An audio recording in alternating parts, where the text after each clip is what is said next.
These week 1 waiver wire pickups are going to win you your fantasy football league. At number 1, we have Ravens tight end Isaiah Likely. Isaiah Likely is emerging as a legitimate threat. In the Ravens opening game, Likely saw 12 targets, including a 49-yard touchdown and another touchdown that was called back. He's not just a backup, he is becoming the featured weapon in Baltimore's offense.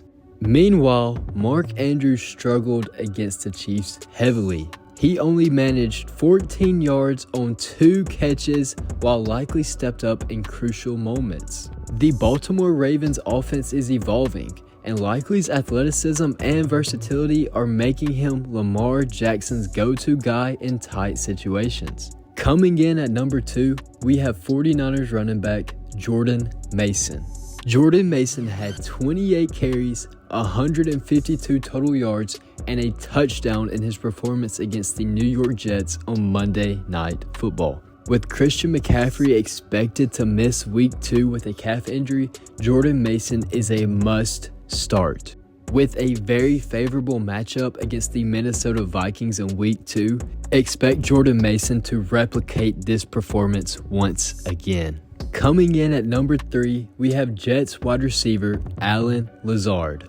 Allen Lazard has separated himself as the clear wide receiver 2 on this New York Jets offense. In fact, him and Garrett Wilson were the only 2 Jets receivers that had a target. Lazard had 9 targets, 6 catches, 89 yards, and 2 touchdowns. This makes him the top priority for wide receivers on the waiver wire. Coming in at number 4, we have Dallas Cowboys wide receiver Brandin Cooks. Brandin Cooks had 4 receptions on 7 targets and a touchdown, easily making him Dak Prescott's number 2 option. With CeeDee Lamb holding out the entire offseason, Dak Prescott and Brandin Cooks improved their chemistry tremendously. With Jake Ferguson expected to miss multiple games, you can expect Brandin Cooks to get a lot of looks from Dak Prescott, easily making him the number 2 option right behind CeeDee Lamb. Coming in at number 5, we have another wide receiver. This one being New York Giants wide receiver Wan'dale Robinson. Wan'dale Robinson had 12 targets in last week's game. He had 5 more targets than the next closest Giants receiver, which was Malik Neighbors.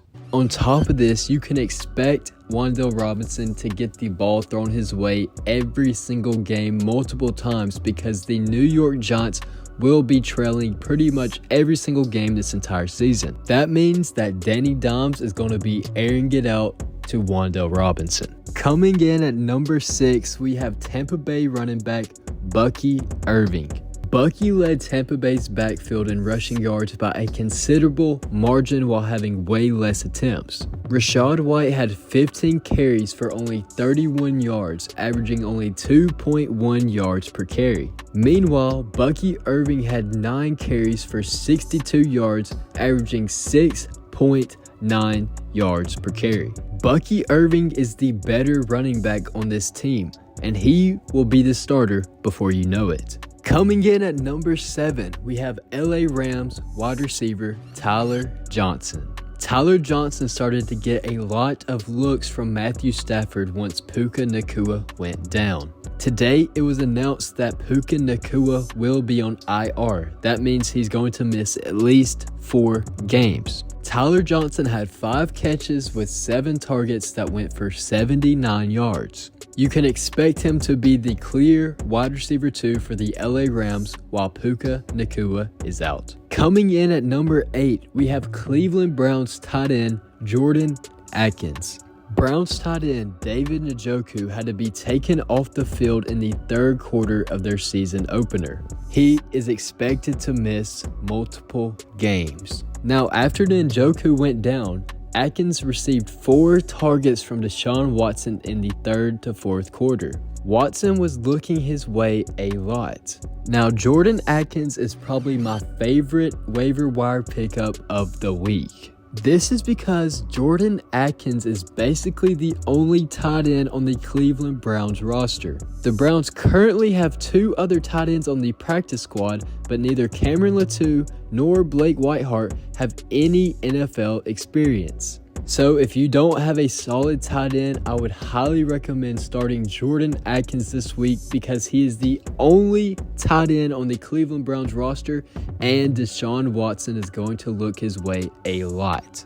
Coming in at number 9, we have quarterback Baker Mayfeild.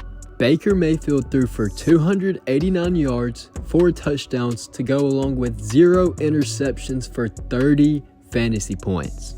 While he was playing a very weak defense in Washington, Detroit's passing defense is not any better. Matthew Stafford threw for over 300 yards against them to open the season, and that was without Puka Nacua for most of the game. So, fantasy owners can expect that Tampa Bay quarterback Baker Mayfeild will have another great performance against this Lions defense. Coming in at number 10 is a very familiar face to fantasy owners at the tight end position, his name being Taysom Hill. Saints tight end Foster Moreau had to leave the game against the Carolina Panthers due to a concussion. He is not expected to play this upcoming Sunday against the Dallas Cowboys. This means that Taysom Hill is going to get a lot more opportunities at the tight end position. On top of that, Taysom Hill had 5 carries last week, and you can expect him to get some rushing attempts this week as well. Coming in at number 11, we have Dallas Cowboys tight end Luke Schoonmaker. With Cowboys tight end Jake Ferguson expected to miss multiple weeks, Luke Schoonmaker is a very solid tight end play. The Dallas Cowboys featured the tight end a lot in their passing offense. While Jake Ferguson was Dak Prescott's number 2 option, I predict that Luke Schoonmaker will be the number 3 option behind Cedarian Lamb and Brandin Cooks. There really isn't any other tight ends on the Dallas Cowboys roster, so you can expect Luke Schoonmaker to get all of the tight end reps. Coming in at number 12, we have Jacksonville Jaguars running back Tank Bigsby. This week, we saw a 50-50 split from Jaguars running backs Tank Bigsby and Travis Etienne.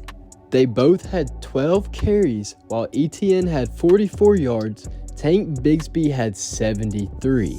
So if the Jaguars are going to start playing Bigsby and Etienne the same amount of snaps, I would highly recommend that you pick up Bigsby because this week he for sure looked like the better running back in Jacksonville. It is very possible that he becomes the number 1 back in Jacksonville later on into the season. Coming in at number 13, we have Green Bay Packers quarterback Malik Willis.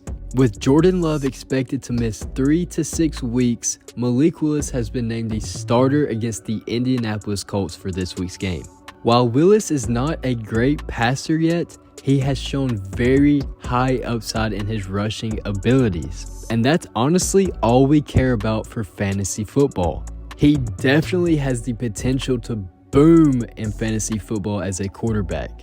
So I would highly recommend that you pick him up if you don't have many quarterback options. Coming in at number 14, we have a very underrated wide receiver, that being Denver Broncos Devaughn Vele. Vele had 8 catches on 8 targets, catching every pass Bo Nix threw his way.